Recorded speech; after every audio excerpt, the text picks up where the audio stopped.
Chers amis, bonsoir. Je nouvelle de se retrouver sur les ondes de la 100.3. Il est 17h00 dans le studio de Christ Radio et nous sommes ensemble dans ce travail que nous faisons sur le livre de l'Apocalypse depuis lundi, à raison de 3 émissions par jour. Et nous allons ensuite faire un stand-by puisque je serai absent, je vous dis donc, pendant une semaine. On continuera pas avec. Je ne sais pas si on continuera avec l'Apocalypse après, puisqu'après je dois repartir, je vous dis, pour un autre voyage. Donc on aura encore une semaine peut-être ensemble ou au moins 5 jours. Donc on verra peut-être qu'on va étudier l'Épître aux Galates ou autre chose. En tout cas, on fera quelque chose. Je ne vais pas vous laisser orphelin, ça c'est clair. Et j'espère que cette journée du vendredi s'est bien passée pour chacun d'entre nous, que nous avons fait un petit effort.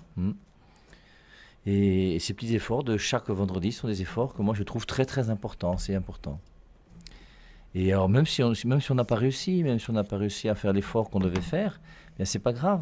Hein. On demande pardon à Dieu parce on a désiré faire quelque chose qu'on n'a pas réussi à faire, et puis on fait un effort pour essayer de s'améliorer pour la semaine prochaine, et puis c'est tout. Surtout que la semaine prochaine, donc mercredi, nous aurons donc le mercredi des cendres, avec ce texte de Matthieu chapitre 6, hein, versets 1 à 18, où on parle de la prière, de l'aumône et du jeûne, pour nous permettre de réfléchir donc dans notre vie chrétienne sur la prière, l'aumône et le jeûne. Alors nous sommes donc dans notre chapitre de l'Apocalypse. Alors on a vu, chapitre 1, le Christ en gloire, la résurrection, pour montrer que le Christ est vainqueur de la mort, vainqueur de la souffrance. C'est la victoire. Le livre de l'Apocalypse s'ouvre sur le Christ victorieux. C'est donc le livre de la victoire par excellence. Et je crois que on l'a tous compris en quelques jours. Ensuite, après cette grande victoire de la résurrection, cette résurrection elle est transmise à travers l'Église et par l'Église. Et la révélation même de Jésus-Christ sera donnée aussi par l'Église. Je vous rappelle que la révélation vient de l'Église. Catéchisme de l'Église catholique, c'est le paragraphe 82. Et j'ai souvent demandé qu'on puisse essayer d'apprendre ce petit passage du catéchisme de l'Église catholique par cœur, où on nous fait comprendre dans le catéchisme de l'Église catholique que la foi de l'Église ne repose pas, premièrement, sur la Bible. Et la foi de l'Église repose donc, je vous lis donc ce petit paragraphe 82, où il est dit, je cherche, parce que j'ai peur de faire une erreur en vous le récitant. Donc paragraphe 82 du catéchisme de l'Église catholique, qui se trouve dans le paragraphe sur le rapport entre la tradition et l'écriture sainte. La tradition, c'est la tradition orale, et la tradition orale, c'est la parole de Dieu par oral. Et une partie de la parole de Dieu par oral a été mise par écrit. Tout ce que le Christ a dit et fait n'a pas été mis par écrit. C'est vrai qu'il y a un lien entre cette tradition, dont la parole de Dieu a été donnée premièrement d'une manière orale et non pas premièrement par la Bible. Je vous rappelle que le Nouveau Testament est né en l'an 400. De 0 à l'an 400, la parole de Dieu était là. Quand Jésus-Christ parlait, la parole de Dieu était là, mais il n'y avait pas d'écrit. Et donc c'est important de revenir à cette tradition. Et donc on dit au paragraphe 80, la Sainte Écriture est la parole de Dieu en tant que sous l'inspiration de l'Esprit divin, elle est consignée par écrit. La Sainte Écriture, donc la Bible, est la parole de Dieu avec un petit p. Tout ce qui est dans la Bible est inspiré par Dieu. Et tout ce qui est dans la Bible, quand c'est bien interprété, est parole de Dieu. Mais tout ce qui est dans la Bible, bien interprété, n'est pas toute la parole de Dieu. Quant à la sainte tradition, elle porte la parole de Dieu, confiée par le Christ Seigneur et par l'Esprit Saint aux apôtres, et la transmet intégralement à leurs successeurs. Ça, c'est le paragraphe 81. Donc, quant à la sainte tradition, elle porte la parole de Dieu et la transmet intégralement à leurs successeurs. La parole de Dieu est transmise intégralement dans la tradition. Par contre, les Saintes Écritures, c'est une grande partie de la parole de Dieu qui a été mise par écrit, mais ce n'est pas toute la parole de Dieu. Alors je relis, donc, la Sainte Écriture est la parole de Dieu en tant que sous l'inspiration de l'Esprit divin, elle est consignée par écrit. Quant à la sainte tradition, alors avec un grand T dans l'Église catholique, cette tradition orale, l'enseignement que le Christ a donné aux apôtres, que les apôtres ont transmis. Quant à la sainte tradition, elle porte la parole de Dieu, confiée par le Christ Seigneur et par l'Esprit Saint aux apôtres, et la transmet intégralement à leurs successeurs pour que, illuminés par l'Esprit de vérité, en la prêchant, ils la gardent, l'exposent et la répandent avec fidélité. Paragraphe 82. Il en résulte que l'Église, à laquelle est confiée la transmission et l'interprétation de la révélation, ce que nous dit Apocalypse chapitre 2 et 3. Il en résulte que l'Église, à laquelle est confiée la transmission et l'interprétation de la révélation, ne tire pas de la seule Écriture sainte sa certitude sur tous les points de la révélation. C'est pourquoi l'une et l'autre, donc la tradition et les saintes Écritures, c'est pourquoi l'une et l'autre doivent être reçues et vénérées avec égal sentiment d'amour et de respect. Alors, après Apocalypse 2, 3, donc le reproche à cette Église, on a donc Apocalypse chapitre 4 et 5, alors la vision du Christ en gloire, plus le Père qui donne le livre scellé au Fils, dans Apocalypse chapitre 5. Et je crois qu'il faut comprendre l'Apocalypse à travers les introductions.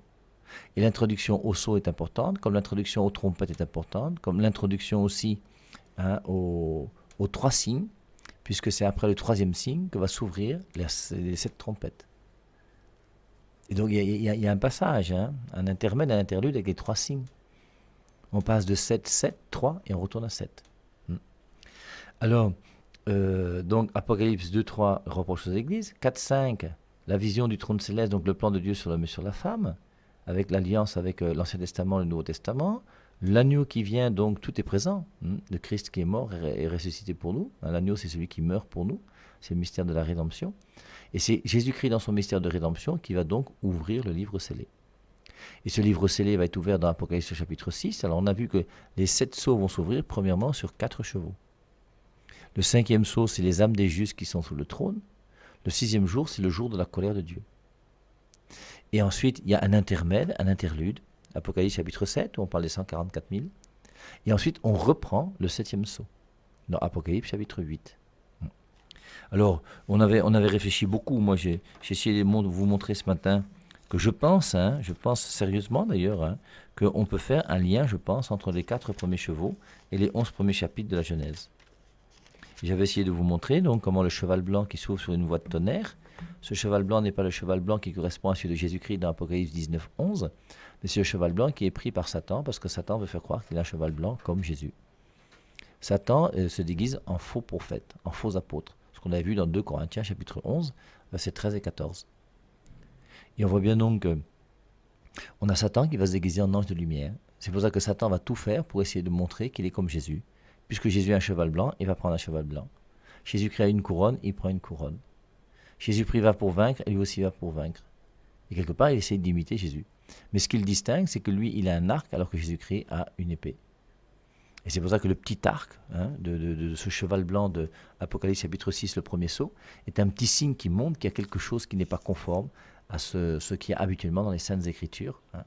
Jésus-Christ a une épée, il n'a pas un arc. Et je vous avais dit que celui qui a ouvert donc les sceaux, c'est celui qu'on appelle l'agneau. Et l'agneau, c'est bien Jésus-Christ qui est victorieux par sa mort sur la croix. Et Jésus-Christ victorieux par sa mort sur la croix n'est pas victorieux de sa victoire. Il est victorieux de la victoire sur le diable. Et c'est pour ça que je pense qu'on peut faire un lien entre le cheval blanc qui est Satan, qui va justement toucher et détruire toute l'humanité. Et c'est parce que Satan a commis avec Adam et Ève ce péché qu'on appelle le péché originel que Jésus-Christ doit venir. Que le plan de Dieu va s'élaborer jusqu'à faire que le Fils de Dieu va s'incarner et va mourir sur la croix pour nous. Je crois que tout ça est présent d'une manière claire et nette dans Apocalypse 4, 5 et 6. Et donc, le premier sceau. Alors, après maintenant que Satan a détourné l'homme et la femme du plan de Dieu, eh bien, Satan règne. Et il va régner en faisant comment ?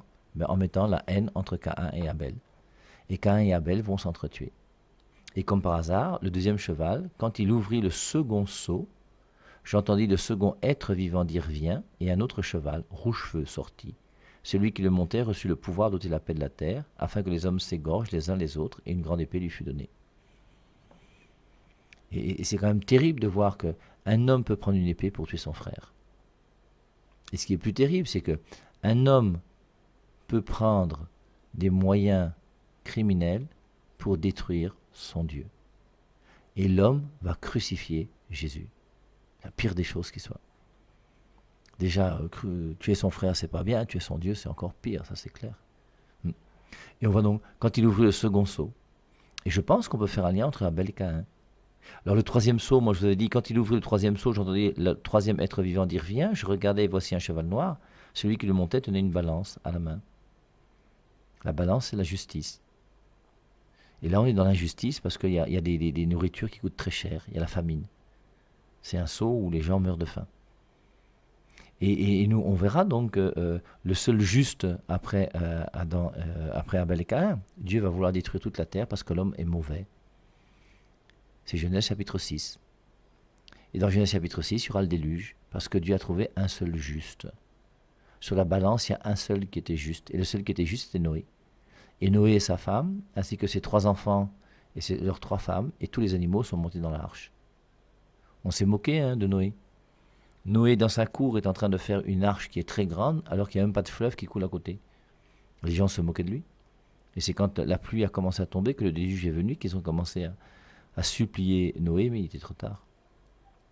Le dernier, c'est dans Genèse chapitre 1 à 11, après le déluge avec Noé dans Genèse chapitre 6, il y a la tour de Babel dans Genèse chapitre 11.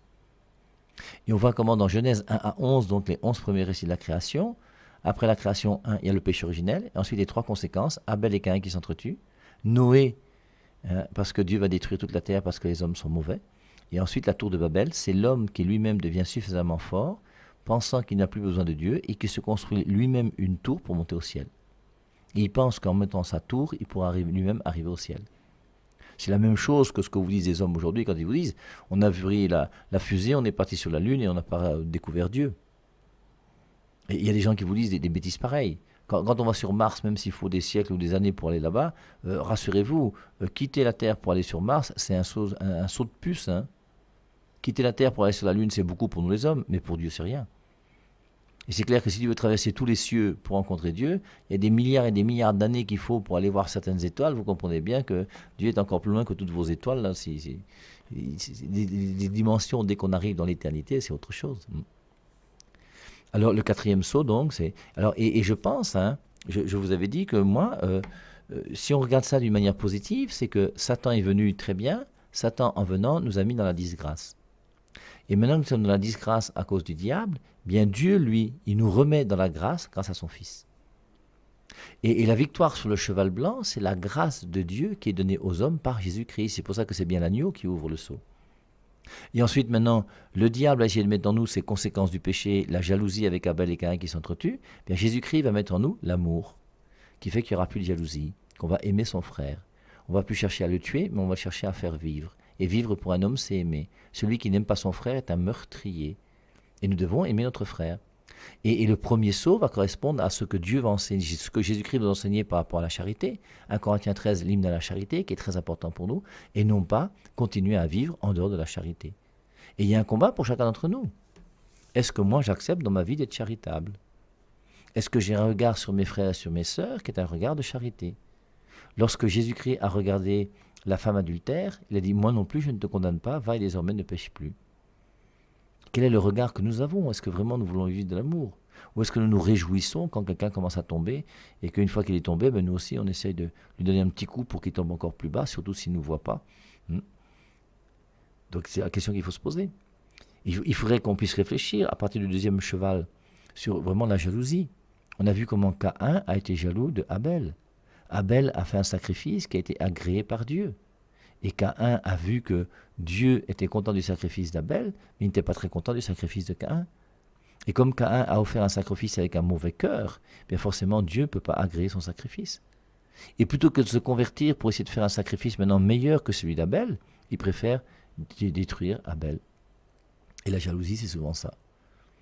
Et nous n'avons pas à être jaloux, nous devons lutter contre la jalousie. Mais c'est normal que nous soyons touchés par la jalousie. Moi-même, il m'a été arrivé d'être jaloux dans ma vie. Je me souviens quand j'étais arrivé à Berthois au tout début, il y a une trentaine d'années, j'étais dans mon bureau, la porte était ouverte pour accueillir les gens. Personne ne me connaissait, donc personne ne venait. Par contre, il y avait à côté de moi le bureau du père Jean-Benoît Casterman, puisqu'on est ensemble depuis déjà très très longtemps. Et le bureau d'après, c'est le bureau du père Théophile Tchana, notre supérieur qui a été enterré ici à Simbok, qui est mort en 2001 d'une crise cardiaque sur un terrain de football. Et lui, forcément, étant camerounais, étant notre supérieur, il y a sa famille qui venait, il y a ses amis qui venaient, il y a plein de gens qui venaient. Et voir tous ces gens qui venaient chez lui, là-bas on riait, on s'amusait, ça se passait bien, et toi qui étais seul quelque part, les petites jalousies qui naissent. Et si tu ne tues pas ces jalousies là rapidement, tu vas commencer à laisser ces jalousies prendre le dessus sur toi, et c'est toi qui vas souffrir. Et à chaque fois que moi j'avais des épreuves et que ça n'allait pas, en général ce que je faisais, je lisais Job chapitre 1 et 2. Et si parmi vous, il y a des gens qui ont des difficultés, relisez Job 1 et 2. Et vous allez voir qu'en relisant Job chapitre 1 et 2, bien, ça nous remet dans une présence de Dieu qui fait qu'on relativise beaucoup de choses. Hein. Donc, et le père Théophile, lui, on est entré ensemble dans la communauté. On était entrés ensemble en 1982. Et j'ai même fait mon entrée en communauté avant lui. Il a fait l'entrée en communauté dans la communauté Saint-Jean un petit peu après moi. Mais on a fait notre noviciat ensemble, on a fait nos vœux perpétuels ensemble, nos vœux simples et nos vœux perpétuels ensemble. Et une semaine après ces vœux perpétuels, il a été ordonné diacre. Et 6 mois plus tard, il a été ordonné prêtre. Et moi qui ai fait mes vœux perpétuels, 1 an plus tard, j'ai été ordonné diacre. Et je me souviens, il est venu me voir dans mon bureau quand lui, bon, il est arrivé ici au Cameroun, il était déjà diacre. Moi, je suis arrivé, je n'étais pas diacre, j'étais simplement prophète perpétuel. Et 6 mois après, il a été présenté aux ordres pour devenir prêtre. Et une fois qu'il a dû m'annoncer, et lui-même était gêné, il était très très gêné. Il aurait voulu que moi je puisse être ordonné diacre en même temps que lui être ordonné prêtre. Mais on ne m'a pas ordonné diacre tout de suite, on a attendu. Et pendant que moi on attendait pour que je sois simplement ordonné diacre, lui déjà il était propulsé pour être ordonné prêtre. Il m'a fait venir dans son bureau pour me dire. Alors, il était gêné, mais il m'a dit ces choses simplement, et j'ai beaucoup aimé, j'ai trouvé ça très beau de sa part. Et quelque part, que tu le veuilles ou non, tu es quand même jaloux. De voir que quelqu'un qui est entré en même temps que toi va commencer à être ordonné, au moins 1 an avant toi, il est ordonné prêtre, alors que toi, tu n'es pas encore ordonné diacre.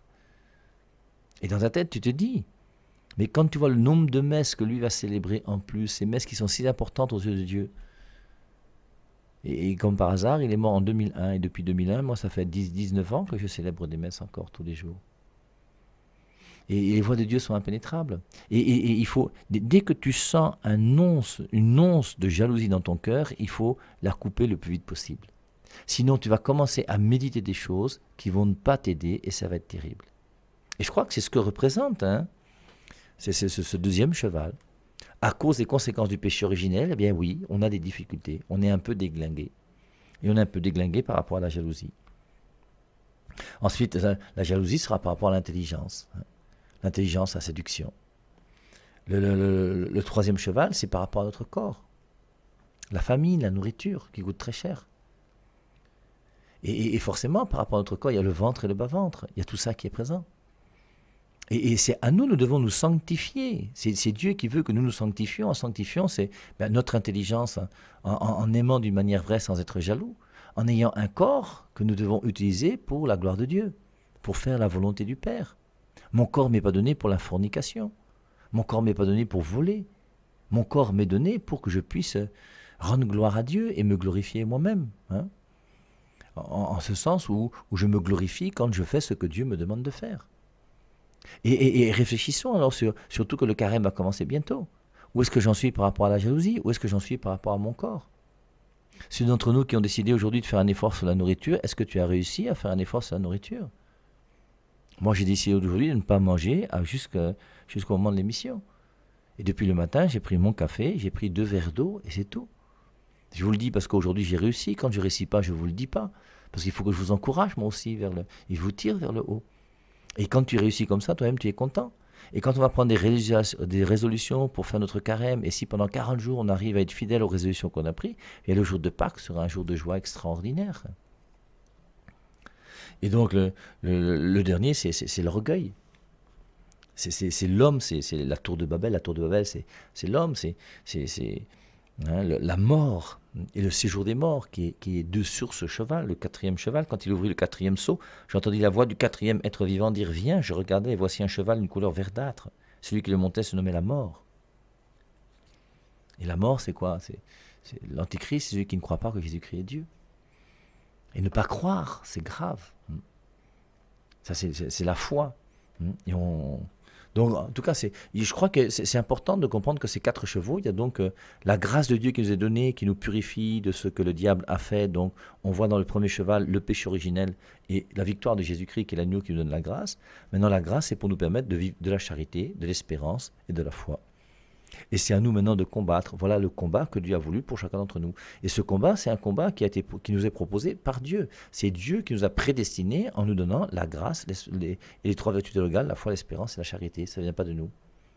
Et maintenant, on a vu avec le 5e sceau qu'il Il y a ceux qui sont déjà morts, sont déjà au ciel. Donc ne nous inquiétons pas si on meurt. C'est pas grave de mourir. La seule chose grave pour nous comme chrétiens, c'est le péché.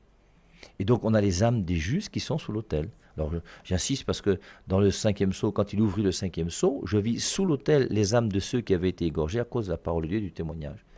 Donc c'est bien des gens qui sont vivants et qui sont sous l'autel. Les morts ne sont pas morts, les morts sont vivants. Ils crièrent d'une voix forte, jusqu'aux quand, Maître saint et véritable, tarderas-tu à faire justice? Une robe blanche fut donnée à chacun d'eux. Il leur fut dit de se tenir en repos quelque temps encore. Quelque temps encore. Dans quelque temps, le Christ reviendra dans sa gloire. Dans quelque temps, tout ça sera fini. Moi, j'ai déjà 58 ans passés. Mais forcément, je ne vais pas encore vivre 58 ans sur la terre. Alors peut-être encore 10, 15, 20, je ne sais pas. Peut-être 2, 3, j'en sais rien, aucune idée. Mais une chose qui est sûre, c'est que je passerai moins de temps sur terre que j'en ai déjà passé. Et quelque temps encore. Et dans quelque temps, tout ça sera fini. Et même 100 ans, 120 ans pour les plus vigoureux, c'est ridicule. C'est pas grand-chose. Et un jour, il y aura la fin.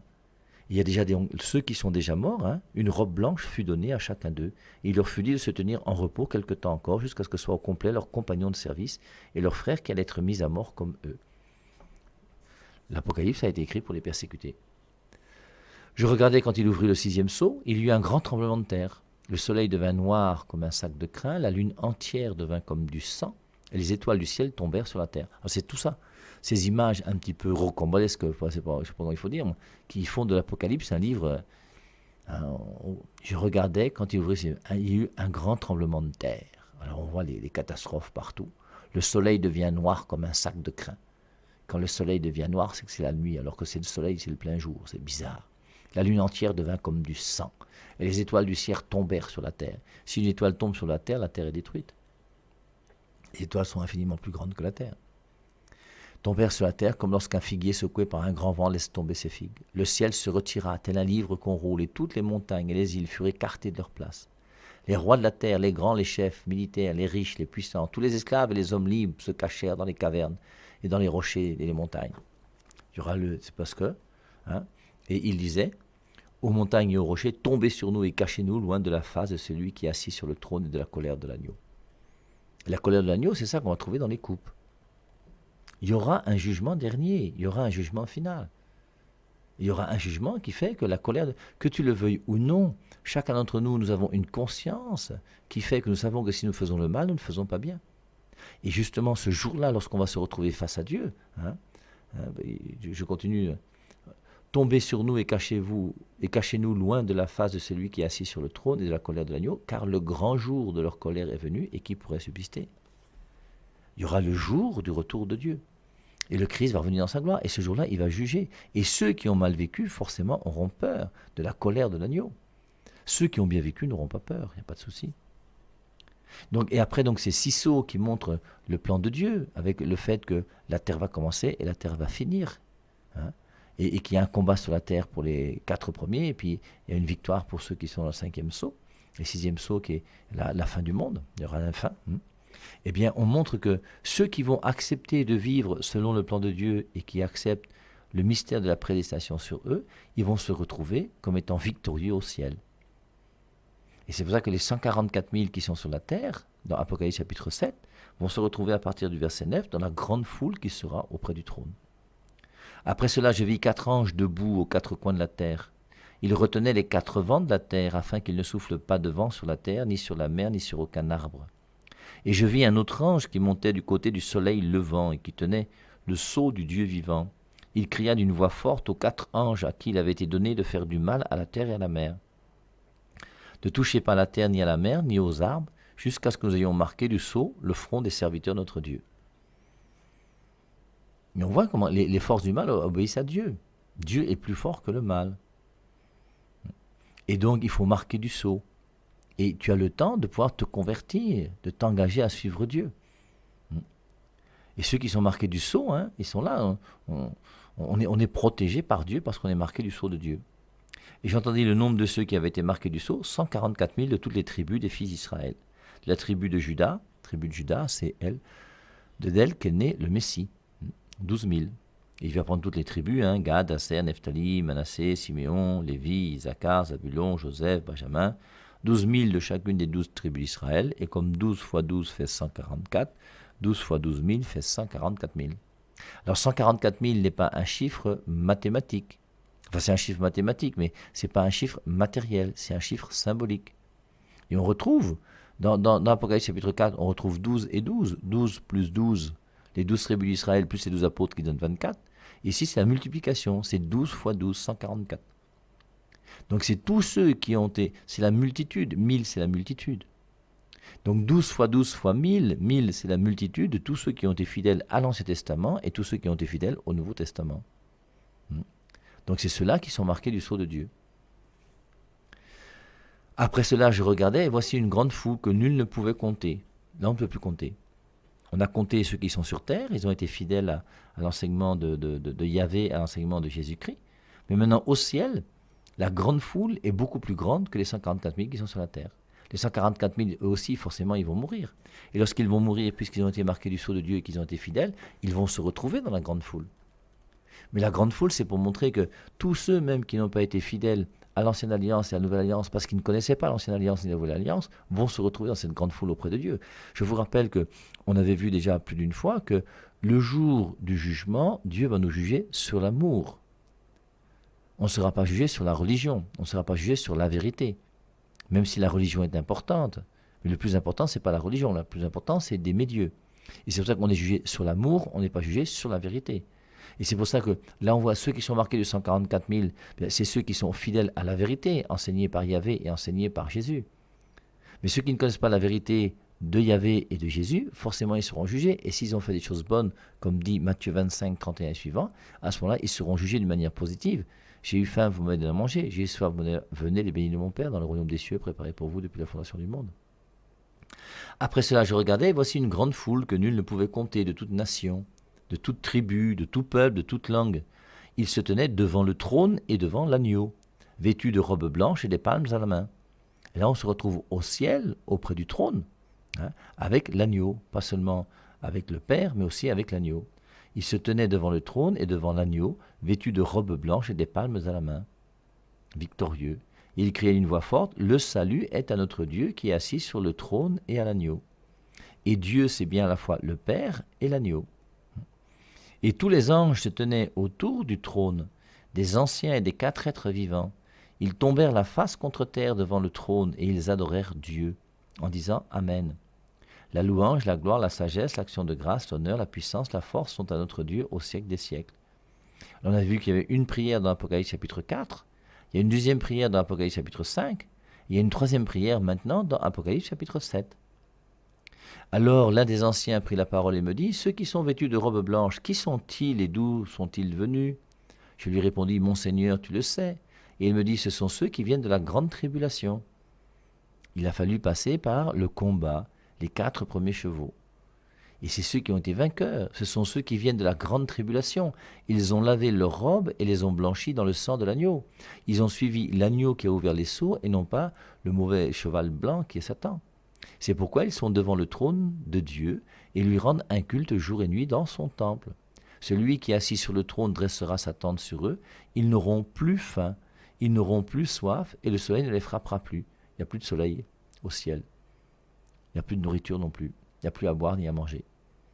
Donc quand on fait un effort comme ça le vendredi en ne mangeant pas, on se prépare déjà pour le ciel. Car l'agneau qui est au milieu du trône les fera paître et les conduira aux sources des eaux de la vie, et Dieu essuiera toutes larmes de leurs yeux. Et là, on est comme à la fin, comme si tout est fini, on est auprès de Dieu. Mais l'Apocalypse va rebondir avec le verset qui suit, Apocalypse chapitre 8, quand il ouvrit le 7e sceau. On nous présente le plan et la victoire de ce gain, mais maintenant, comment est-ce que nous allons vivre? Et à partir des trompettes, nous sommes dans la manière dont nous devons nous sanctifier sur la terre. Dieu nous propose la grâce du Fils de Dieu qui est mort pour nous. Il nous propose la foi, l'espérance, la charité. Il nous donne la parole de Dieu, le Eucharistie, la volonté du Père, qui sont les 3 nourritures qui vont nourrir notre foi, notre espérance, notre charité. Voilà ce qu'il veut qu'on fasse. Maintenant, est-ce que tu vas le faire? Dieu nous a créés sans nous, mais il ne peut pas nous sauver sans nous. Dieu ne t'a pas demandé ton avis pour venir sur terre. Il t'a créé sans ton avis. Mais pour te sauver, il a besoin de ton avis. Et maintenant, les trompettes, c'est nous qui allons coopérer. C'est pour ça que je vous rappelle, l'ouverture des trompettes, ce n'est plus l'agneau. L'ouverture des trompettes, c'est une demi-heure de silence. c'est ma prière, c'est ma contemplation, c'est ma relation amoureuse avec Dieu. Et c'est la prière des saints, c'est ma prière. Et la prière des saints, là, elle est présente et elle agira sur la manière dont le monde sera gouverné. Le fait que Sainte Monique ait prié pour la conversion de Saint Augustin a changé la manière dont le monde a été gouverné, parce que grâce à Saint Augustin, beaucoup de gens ont fait des études et ont cru en Dieu. Ils ont pu se former, ils ont pu être intelligents pour Dieu grâce à Saint Augustin.